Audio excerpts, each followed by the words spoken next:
Dans le Grand Montréal, de 1990 à 2013, les émissions de gaz à effet de serre ont diminué de 25 %. Maintenant, est-ce qu'il sera facile de maintenir la cadence?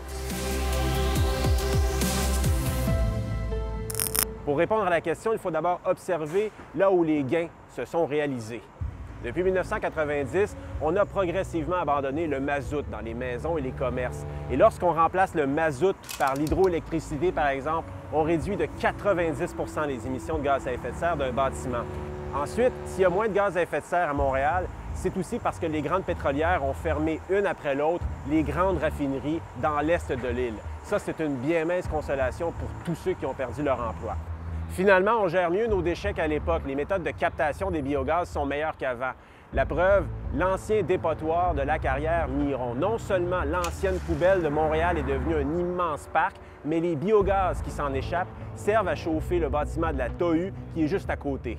Ça, c'est les progrès qui ont été réalisés. Maintenant, est-ce qu'il sera facile de maintenir la cadence? Pour y arriver, il faudra sérieusement réfléchir à la question du transport. Le transport est responsable de la moitié des émissions de gaz à effet de serre dans le Grand Montréal.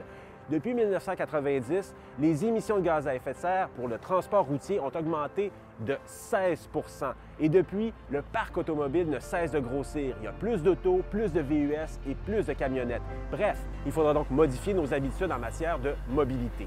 Pour vérifier quelque chose, voici l'adresse.